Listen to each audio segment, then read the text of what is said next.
ఎన్టీఆర్ జిల్లా చంద్రలపాడు మండలం గుడిమెట్ల గ్రామంలో ఉన్నాం. గుడిమెట్ల గ్రామంలో వజ్రాల వేట భారీ ఎత్తున కొనసాగుతుంది. ఇక్కడ గ్రామ ప్రజలు అయితే మేము వెళ్ళి ఎక్కడం లేదు. వివిధ రాష్ట్రాల నుంచి గానీ వివిధ ఊర్ల నుంచి ఇటు కడప, పులివెందుల, కర్నూలు, ఇటు శ్రీకాకుళం, ఇటు హైదరాబాద్, వరంగల్ నుంచి కూడా వెతుకుతున్నారు. అసలు ఇక్కడ ఏముంది, ఎలా జరుగుతుంది అనేది కూడా ఇక్కడ గ్రామ ప్రజలు ఉన్నారు. గ్రామ ప్రజలతో మనం మాట్లాడుకోవడానికి ప్రయత్నం చేద్దాం. సార్, ఇక్కడ ప్రసిద్ధి ఏంటి? అంతకుముందు ఇక్కడ ఈ గుడిమెట్ల రామన్నపేటకి రాజులు పరిపాలించారా? అసలు ఏంటి? పేటలు అంట రాజులు పరిపాలించారట. మాకైతే తెలియదు కానీ వెంకటాద్రి నాయుడు టైంలో అంత ముందు అని చెబుతుంటారు మా పెద్దవాళ్ళు అంతవరకు. ఇక్కడ దాదాపు 300-400 శివాలయాలు ఉన్నాయని చెప్పేసి ఇందాక మీరు చెప్పారు కదా. 1100 శివాలయాలు ఉన్నాయి పూర్వంలో అని చెప్పేవాళ్ళు. మేము వింటాం వరకే, మేము చూసినవి కాదు. ఇప్పుడు కూడా కొన్ని శివాలయాలు ఉన్నాయి, శిథిల వ్యవస్థకు చేరినాయని చెప్పేసి డెవలప్మెంట్ లో కూడా ఒక 3 శివాలయాలు మేము ఎండోమెంట్ లో చేరి దానికి ఒక కమిటీలు అయి ఉంటాయి. శివాలయాలు ఉంటాయి, వెంకటేశ్వర స్వామి దేవాలయం ఉంటాయి, ఉత్తర ద్వారక దేవాలయం, వెంకటేశ్వర స్వామి దేవాలయం ఉంది ఉత్తరముఖంగా, కృష్ణానదికి వెళ్ళి మళ్ళీ ఉంది, చెన్నకేశ్వర స్వామి దేవాలయం ఉంది, హనుమంతుడి దేవాలయం ఉంది, విఘ్నేశ్వర దేవాలయం ఉంది, ఇవన్నీ ఉంటాయి. ఇప్పుడు ఇక్కడ ఏ ఊరు నుంచి వస్తున్నారు అసలు ఇక్కడ వెతకడానికి? శ్రీకాకుళం, అటు పులివెందులకి నుంచి వస్తున్నారు. ఎక్కడెక్కడ రకరకాల వాళ్ళు, ఎటువంటి వస్తున్నారు, ఉంటున్నారు. ఊళ్ళో ఎవరైంది మాకు మాత్రమే తెలుసు. ఎక్కడో మనం ఎందుకు అడుగుతాం. ఇప్పుడు ఇక్కడ మీకు భారీగా జనాభా వస్తున్నారు. ఇక్కడ రెంట్లు కానీ అవి కూడా బాగా పెరిగినట్టున్నాయి. బాగా ఏం పెరగల. వాళ్ళ మామూలు నార్మల్ కాసేది వరకు పోకుండా ఇళ్ళు అయితే ఇప్పుడు అద్దెకుంటున్నారు కొద్దిగా. ఇళ్ళకు కొంచెం అద్దెలు పెరిగి కొద్దిగా. ఇంతవరకు ఓకనే ఉండేది, ఎవరు తీసుకునే వాళ్ళు లేక ఇప్పుడు పెరిగే వాటేసి కత్తే భోజన సౌకర్యాలు అవి కూడా ఏదో పనులు చేసుకుంటారు. ఇప్పుడు ఇక్కడ మీకు మీ ఊర్లో కానీ మీ చుట్టుపక్కల ఊర్లో వజ్రాలు దొరికిన ఆనవాళ్ళు ఏమైనా ఉన్నాయా? ఇవాళ అయితే లేవు కానీ లోడ దొరికినాయని అనుకుంటున్నారు. ఇంకా ఇక్కడ జరిగిన అంతకుముందు మీ తాతల కాలం నుంచి కానీ ఇక్కడ మీరు వజ్రాల వేట ఎప్పుడైనా కొనసాగించారా? నాకే సార్, ఇప్పుడు మీరు ఈ గ్రామంలో ఉంటున్నారు, గ్రామ నివాసి కాబట్టి అడుగుతున్నాము. ఇక్కడ అంతకుముందు కానీ మీరు కానీ మీ తాతల పూర్వకాలం కానీ ఇక్కడ వజ్రాల వేట కొనసాగుతుంది, లేకపోతే అంతకుముందు రాజులు పరిపాలించారు కాబట్టి వజ్రాలు దొరుకుతున్నాయి అనేది ఏమైనా ఆనవాళ్ళు అనుకుంటున్నారు? గ్యాప్కి నుంచి ఎవరు ఏరటానికి రాలా. ఇప్పుడు 2 సంవత్సరాలు 3 సంవత్సరాలు బట్టి వస్తున్నారు. మా గ్యాప్కి మెరిగాక మా ఊళ్ళో వజ్రానికి పోయినవాడు లేడు, దోలాడు. ఇప్పుడు కూడా బారు పొరుగులు బట్టి గుంపులు వస్తున్నారు, ఉంటున్నారు, పోతున్నారు. అది ఆ గట్టుకే. అది అంతేగాని మనకి దొరికినోడు ఎవరు చెబుతారు చెప్పడం, వెళ్ళిపోతుంటారు. అది మా ఊరి సమస్య అనేది పోయేది లేదు. అది ఇప్పటికీ ఈ ఇక్కడ మీకు ఆర్థికంగా కానీ ఇక్కడ నిలబడి ఇక్కడ నుంచి ఎవరైనా దొరికారని చెప్పేసి బయట ఎప్పుడన్నా చెప్పేసి దొరికే మాట అసలు న్యూస్ అసలు చెప్పరు. ఆడనుకోవటం వెళ్ళిపోతుంటారు. మాకు అసలు దొరికిన సంగతి చెప్పరు. దాని మొఖం సెట్ చేసేవాళ్ళు కూడా ఆడనే. మాకైతే మేము చూసింది దొరికింది అనుకుంటున్నారు. మాకైతే దాని ముఖం కూడా ఎరగదు అట్టుండేది. అదిగో చెప్పట్లెట్లా అంటుంటారు, పోయేవాళ్ళకి తెలుస్తుంది. ఈ గ్రామంలో అంతకుముందు కంటే జనాభా కూడా ఇప్పుడు పెరిగారు. ఇక్కడ ఒక 2-3 చోట్ల కూడా భారీగా తవ్వకాలు జరుగుతున్నాయి. ఈ తవ్వకాలు జరిగినప్పుడు వజ్రాలు బయటపడుతున్నాయి అంటున్నారు. అది నిజమా లేకపోతే అబద్ధమా? అసలు అయితే వస్తున్నారు, ప్రతి ఒక్కళ్ళు చాలా మంది చాలా ఊళ్ళ నుంచి వస్తున్నారండి. దొరుకుతున్నాయని చెప్తున్నారు కానీ ఇంతకుముందు వెనకటి రోజులు అయితే ఊళ్ళోకి వచ్చి చెక్ చేసుకుని చూసుకొని దొరికిందని చెప్పి అందరికి తెలిసేది. ఇవాళ రోజున టెస్ట్ చేసేవాళ్ళు కానీ కొనేవాళ్ళు కానీ అందరూ అక్కడే ఉంటున్నారు సార్. అది ఎవరికి దొరికింది అనేది ఎవరికి చెప్పట్లేదు. అది దొరికిందని వాళ్ళు వీళ్ళు అనుకోవడం తప్ప చూసిన వాళ్ళు ఎవరు లేరు.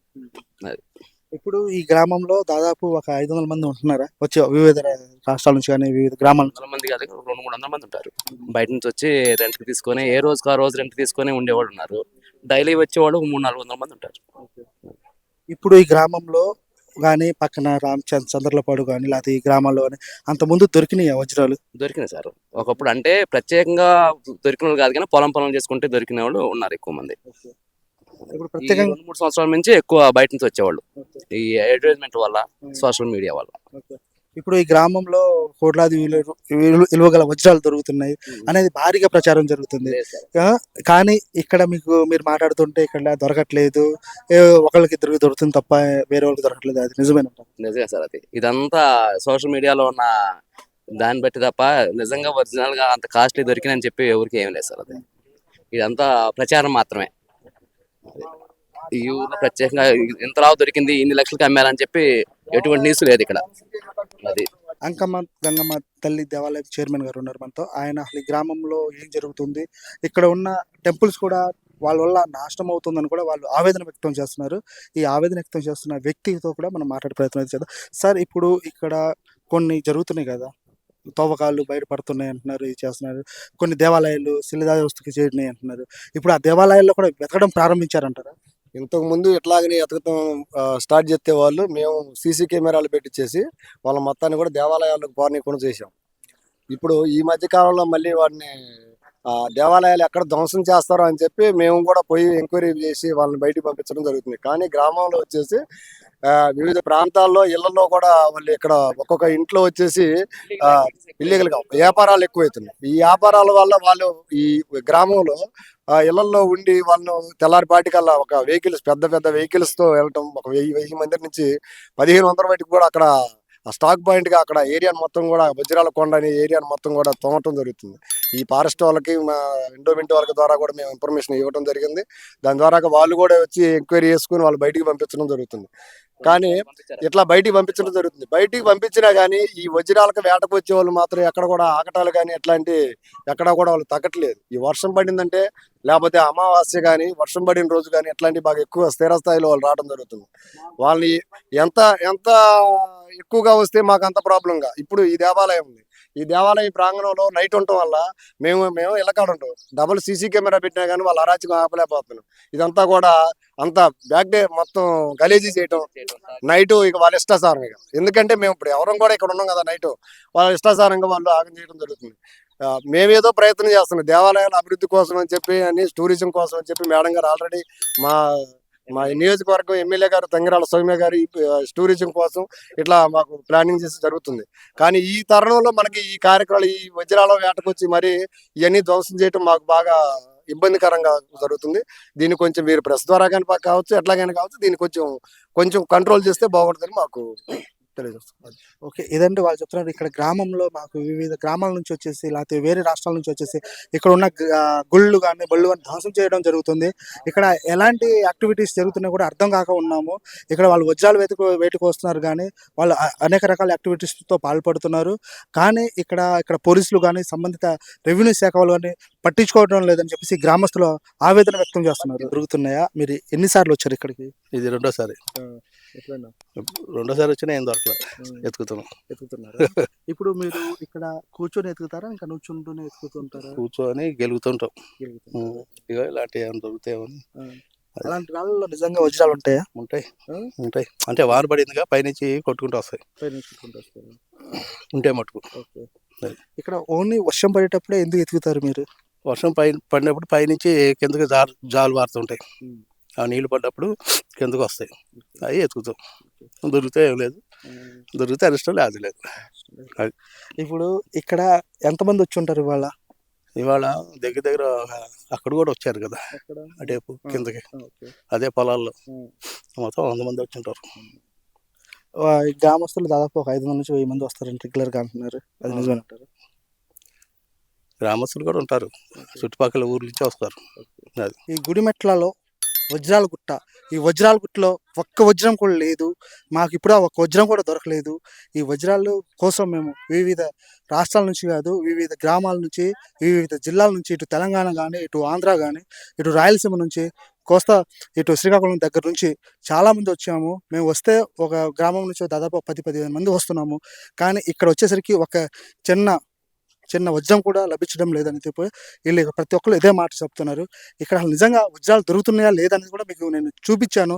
అవి వజ్రాలు కావు, అవి స్ఫటిక జాతికి చెందిన రాళ్లే తప్ప, అవి రంగు రాళ్లే తప్ప, అవి పనికిరాని రాళ్ళు.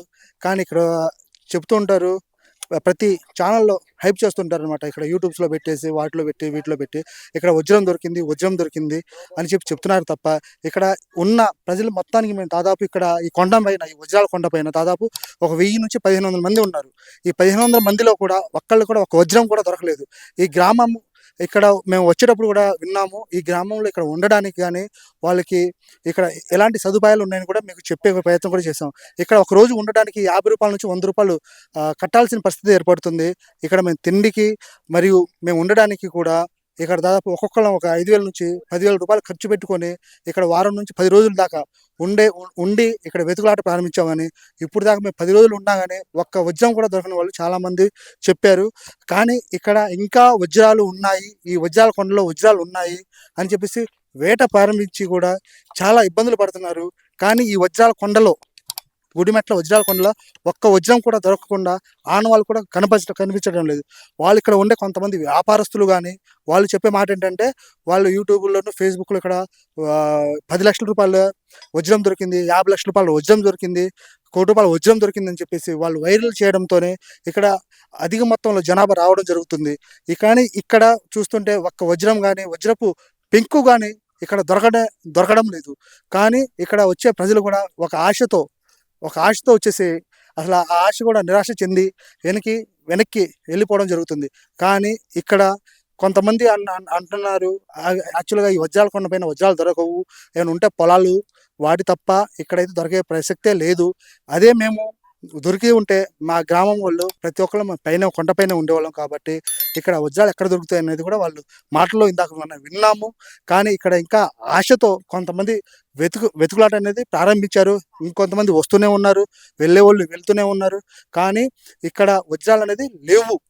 కానీ ఇక్కడ ఇంకా ఆశతో ఈ రోజు దొరికిద్దా, రేపు దొరికిద్దా, ఎల్లుండి దొరికిద్దా అనే ఒక ఆశతో ఇక్కడ కూర్చొని వెతుకులాట అనేది జరుగుతూనే ఉంది.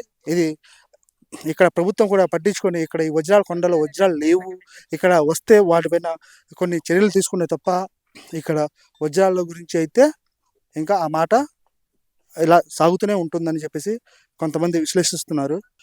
ఒక్కొక్క రాయికి 5 రూపాయల నుంచి 10 రూపాయలు చెక్ చేయడం, ఒక్కొక్కళ్ళు దాదాపు ఒకే రోజు ఒక 200 రాళ్ళు 300 రాళ్ళు ఏరి వాళ్ళు చెక్ చేపిస్తుంటే ఇక్కడ మాఫియా అనేది అడ్డంగా పెరిగిపోతుంది.